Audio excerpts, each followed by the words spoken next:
Hey guys, this is Eli, and welcome back to another episode of Eli's Kingdom. And I hope everyone's doing really good. I'm doing good myself. That's me back in Phoenix, Arizona now. And gosh, it is really hot here. It's right in the summer, we're right in the desert, so I am melting. It's really warm. I do apologize for the delay in the episode. I know it's been about 2 weeks, and the sole reason for that is because I am a total idiot. I pretty much left all my Minecraft files back in Edinburgh, and I thought they were synced to my Dropbox. I was expecting to get to Phoenix, to turn on my computer, and everything would just download automatically, but nope, they weren't in my Dropbox at all. And it's pretty much because I had motherboard problems a few weeks ago. I had to replace my motherboard, and that meant I had to uninstall a bunch of programs and reinstall them, and basically things weren't synced. So I had to get a friend of mine to pop over to my place and just basically drop everything into the Dropbox. So luckily that's all sorted now. I'm back now and ready to record. Kind of super excited for this episode because I have some cool plans that I want to get to today. But anyways, if you missed the last episode, we pretty much got the aqueduct finished. So this is what we've been building for a couple episodes now, and this is our Great Aqueduct, which is basically an item transportation system. And this should deliver items from our jewel spawners and our AFK fish farm, which are located inside this mountain. The items basically get passed along a water stream, shot ridiculously fast along here, and then they should reach this part here where they fall down, and I think there's a little gap down here which we put. So yeah, the items should fall in this gap and then basically go into our first sewer system in the kingdom. So yeah, the sewer's right underneath here. I think I'm gonna have to terraform this at some stage just so we don't see it, but the items should get delivered into our storage area and passed into their correct chests and sorted, or if they need to be, they can be smelted. If they need to be put in the bulk storage silos, then they can do. And I think we had a few problems with it. We seem to be missing 1 or 2 bottles and other things weren't quite working. I haven't had a chance to do any diagnosing of these problems at all. I think there's probably a few places where it could go wrong. For example, when the things fall out when the items fall out this water stream, they could potentially land up here or here or here. So we may need to change this up a little bit to to try and fix this. I did slow things down though. I did put a couple blocks in place just to stop the items from speeding along. So I thought that may have fixed it, but I guess it didn't. So I really don't know. But anyways, we're gonna finish getting some work done on this storage room in today's episode, which you've probably already seen from the thumbnail. I've done some work between episodes just to try and get this place a bit more finished, a bit more finalized. I'll just head over to this bridge so we can take a look and see what it looks like. But pretty much done the two, what do we call these things again? The two kind of pillars, or I don't even know what these things are called. Turrets, that's what I call them. But yeah, I think this looks really good. It still needs a bit more detail and still not quite finished, but we're certainly getting a good castle structure in place, and really happy with how it came out. These are really big turrets, a lot bigger than I'd planned for, but they just kind of work, and I think they had to be big in order to work for this big window frame as well. So I do really like it. I've kind of played around with the detail. I've put some cobblestone walls in place. I changed out some of the blocks for these stone slabs. I haven't done both sides yet. I've just been playing around, and I think the roof I'm pretty happy with. I may add a flagpole in at the top, but I think this looks really good. Very happy with this. And yeah, this is only done on one side at the moment, so we do have to finish the other side in today's episode. I'm also not too sure if I should make these different sizes or not. We have these two which are the identical heights, but typically castles, they're kind of, they're all over the place. They're not very symmetrical. They have turrets of different sizes, so I may change the ones up at the back a bit. I may make them either taller or maybe shorter. I could make them smaller. I don't know. I'd have to change some of this groundwork. Me personally, I love things to be symmetrical.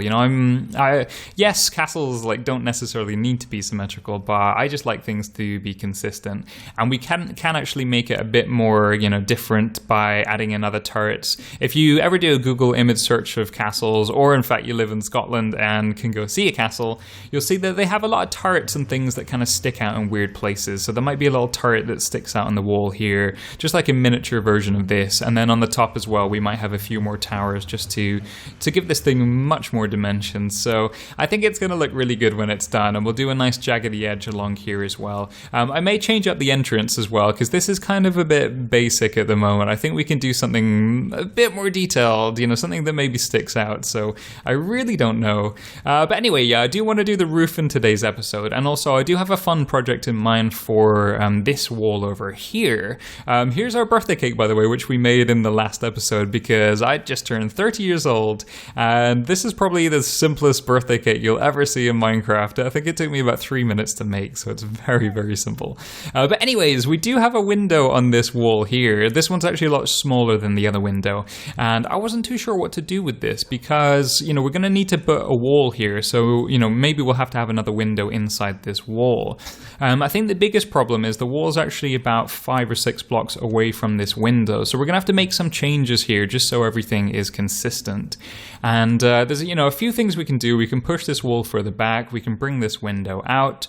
We could potentially get rid of the window altogether, and that actually leads me to a really cool idea I had, which I don't know if we're going to do or not. I don't think we're going to do it. But anyways, the idea is basically, I've kind of mentioned in the previous episodes that I do want to use the Elytra quite a lot in the kingdom. You know, I want to do Elytra launchers. I want to be able to fly around between different buildings. And the storage area is kind of like the central part of the kingdom where you pretty much have to come here to do anything. You know, you have to come here to collect all your items. You have to come here to drop off items. If you're, you know, just finishing up from a raid or a dungeon or whatever you're doing, then this is always the place where you come to. So it kind of makes sense that we're going to do an Elytra launcher in this area. And what we could potentially do is we could take out this window and actually just put the Elytra launcher up here. And then I guess where this water stream is, we can actually replace this with a ladder so we could climb up. This would be an Elytra launcher and a landing pad as well. So when we're flying in, we could actually come in and land. Now, although I just said that, I don't think we're going to do that because I actually really like the way this looks right now. I don't want to make too many changes. I think it's quite simple and sweet. And I don't want to overcomplicate it by changing the structure too much. I like the fact there's a water stream here. You know, this just ties in with everything. It's nice and symmetrical. It's nice and consistent. So I think we're just going to leave it the way it is. But instead of having the Elytra launcher up there, I thought we could potentially hide it under the ground. And I think what we'll do is we'll actually have a button or something on this block. And then this can open up either a trapdoor or we'll have a piston door. And we'll basically fall down into the Elytra launcher. And, you know, from there we can activate our Elytra, and it should potentially just fire us off in the distance. I've never actually built one before, so I haven't decided which design we're going to go with, and I'm pretty sure they work underground. I haven't actually checked, but I kind of hope they do. But anyway, this should launch us from below the ground here, so obviously we're going to have to do a bit of terraforming here. I could potentially make this river wider. We could take the river closer. We could have a little cave where we actually fly out the cave. I'm not too sure yet, but I think we're going to do something pretty fun there. And we could potentially do piston doors as well, so that as we fall down, you know, we can trigger a tripwire that can open up some doors, just so we're not getting any creepers or things kind of crawling into our, you know, our area where we're going to have the Elytra launcher. So I think that's going to look really good. But anyways, let's go ahead and get started on the first part of this episode. I'd love to jump into a third-person time-lapse. Let's head up onto the roof and let's get finished building these turrets.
And we are finally done. I really hope you guys enjoyed that time lapse. I think this is starting to look really good. This actually took a long time to do. I think the time lapse in total took about 3 hours. And then of course there was the resource gathering before because we used a lot of stone bricks. I think this is probably the most amount of stone bricks I've ever had to craft.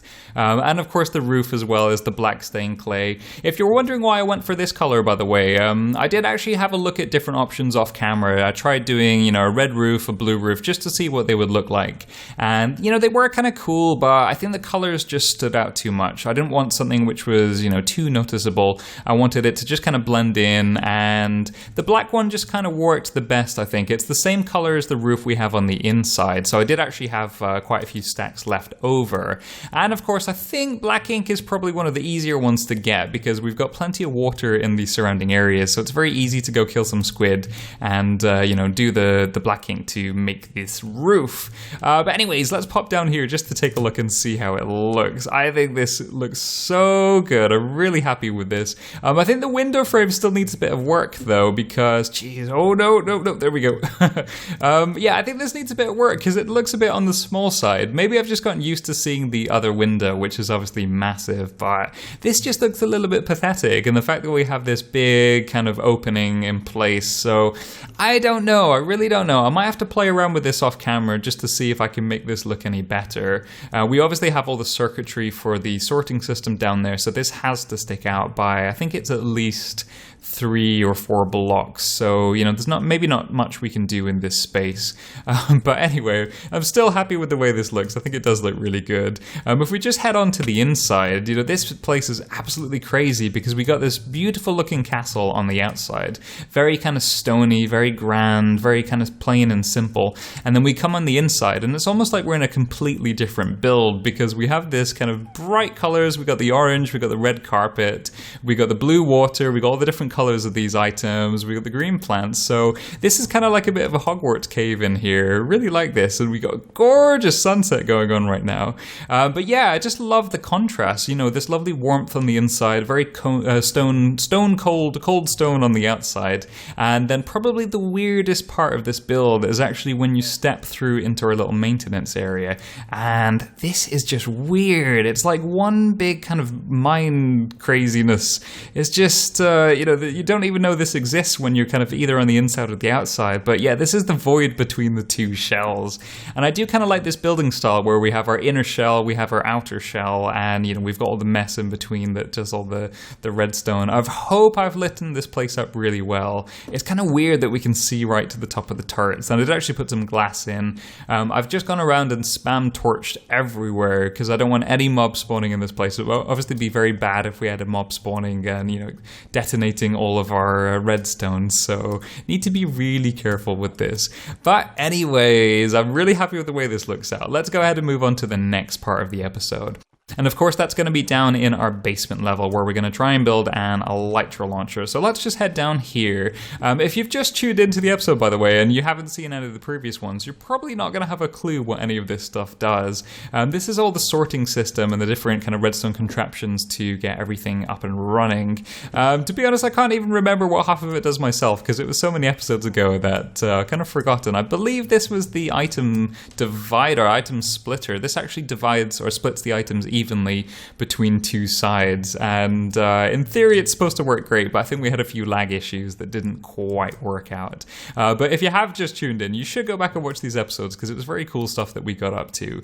But anyways, the Elytra Launcher we're going to do is going to be in this area here. So our central input chest is just above this hopper. I think 1 block behind we have the carpet, so it's going to be this block here. We're going to have a piston pull this block down, and then I think we're going to have to pull everything off to one of the sides.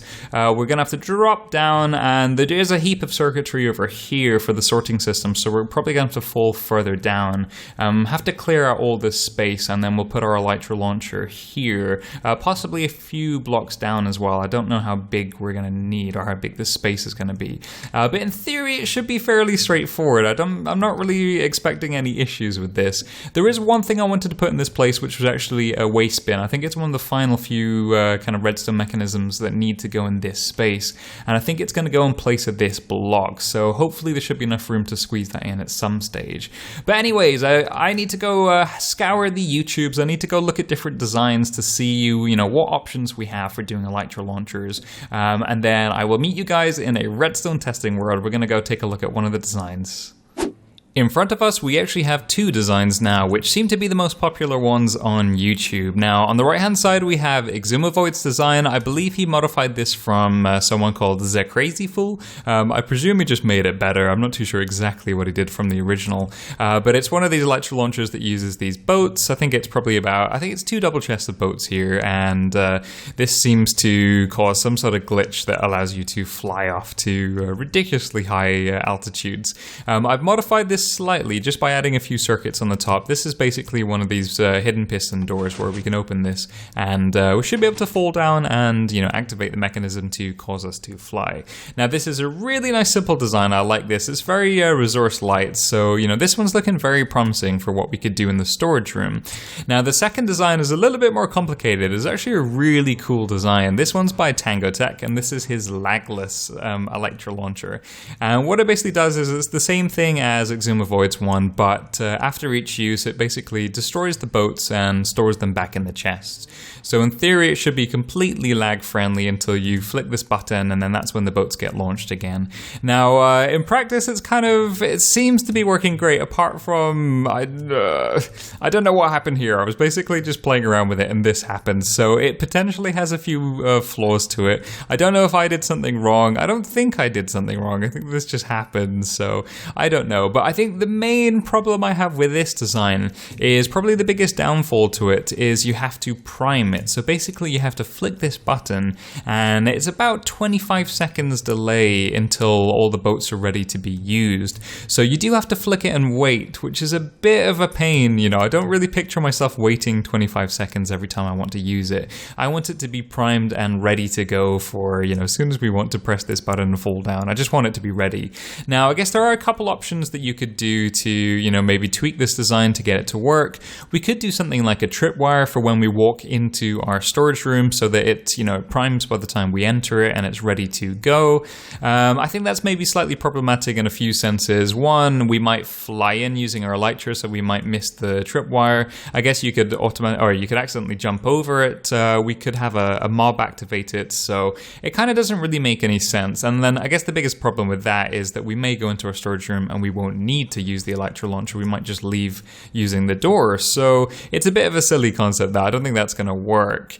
I just think this is not going to be very practical for our sense. I think what I'd like to do in the future actually is just redesign this so that it's more toggleable. So we can have a lever or something where we flick the lever on and it's just ready to go. And if we were experiencing lag for whatever reason, we can flick the lever and it should turn the whole system off. So I think that's probably a good idea for the future, but certainly for now, I don't think we're going to need anything like this. If we do experience lag with EliTheWolf's design, then we can switch to something like this. But let's pop back into the kingdom. We're going to build this design, so let's go ahead and get started.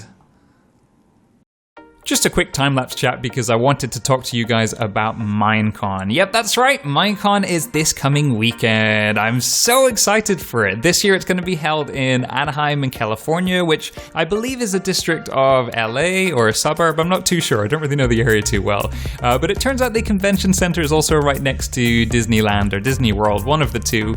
So I'm really looking forward to that. I'm actually going to fly over on the Thursday night, going to spend the full Friday at Disney and then probably most of Monday as well.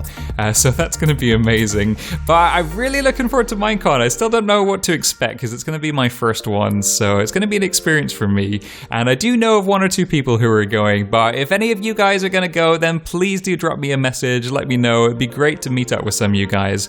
I guess you probably don't know what I look like. I'll probably post a photo on my Twitter before I go. I'm going to be wearing an EliTheWolf t-shirt, so it should have my logo on the front. Should be very easily recognizable. By the way, probably following me on Twitter is the best way to keep up to date with news on the channel and things that are going on. So I'll put a link to my Twitter feed on the video just now. So if you haven't already followed me, then please do.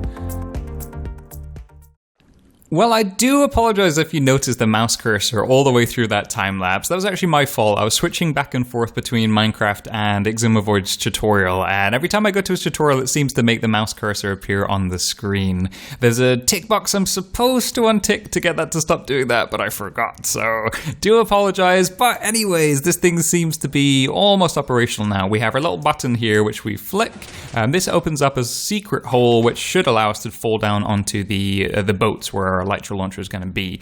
Now, I think the last thing to do here is we need to craft up all of the boats, and we need to fill up 2 double chests worth.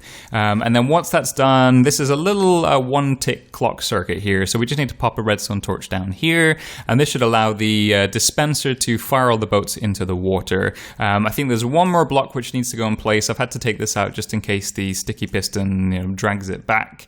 And then I think once that's done, everything should be pretty much done.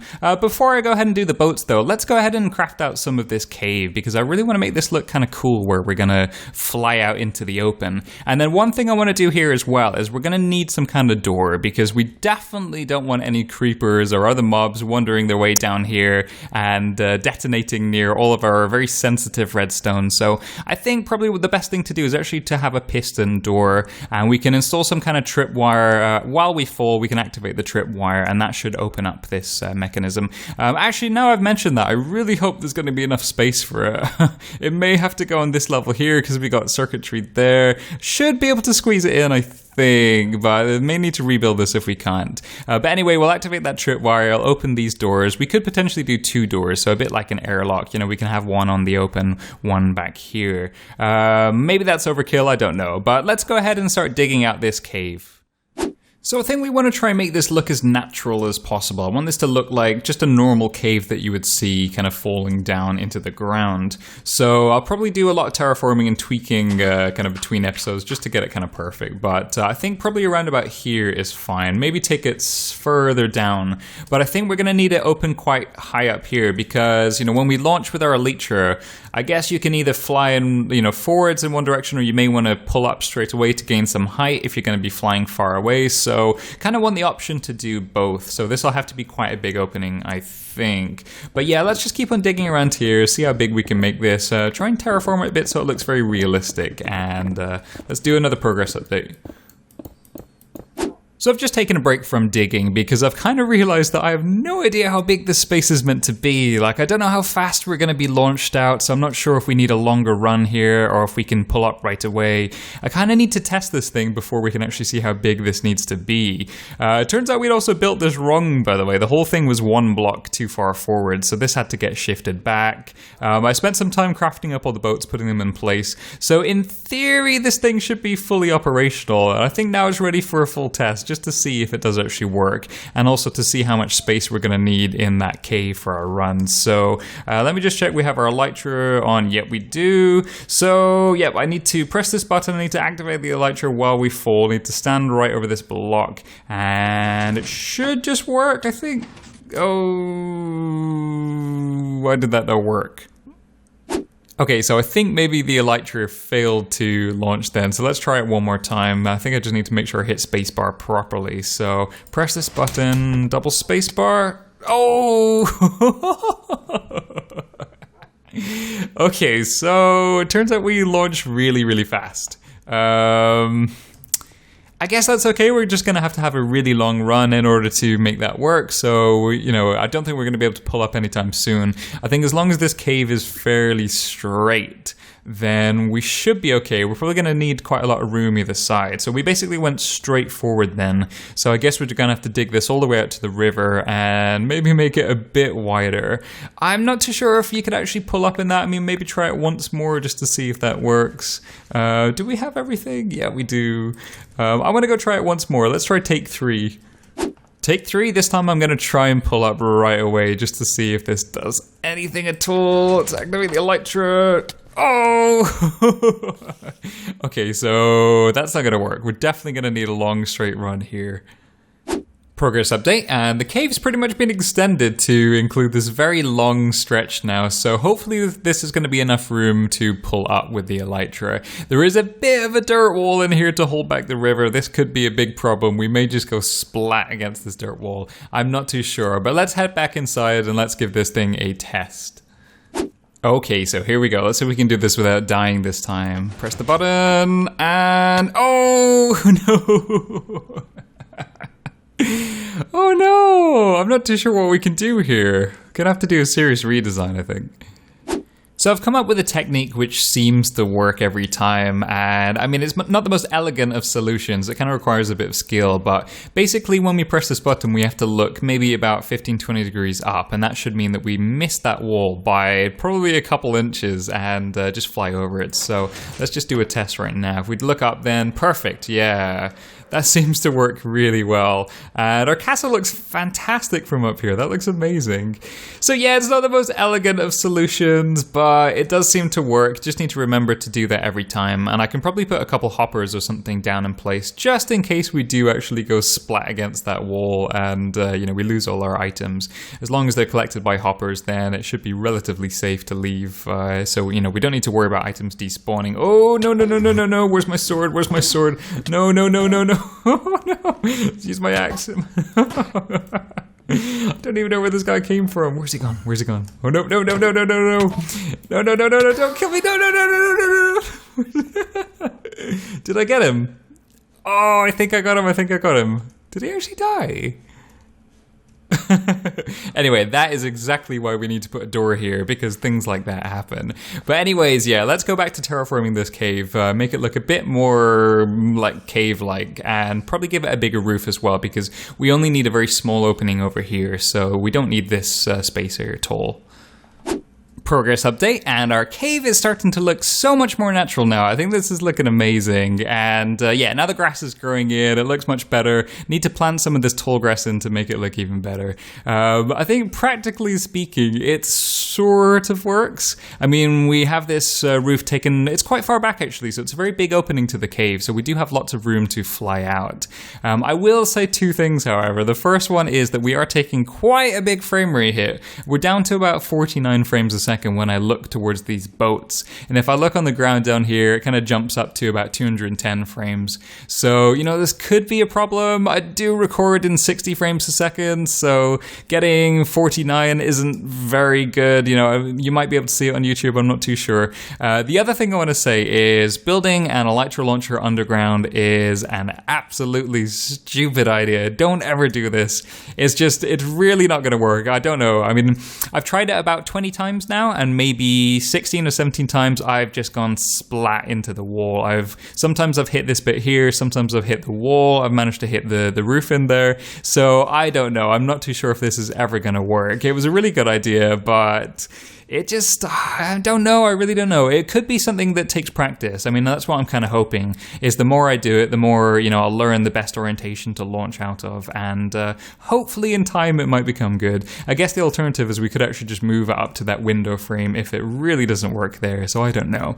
But anyways, just before we end the episode, I want to do one quick test with this Elytra Launcher. I want to see if we can make it all the way over to the Mesa biome, which is around about 1,000 blocks in this direction. So let's see if we can do this without me getting killed. So we got our Elytra on, got to stand on this block, let's press the button, and 15 degrees, yes, we did it without dying.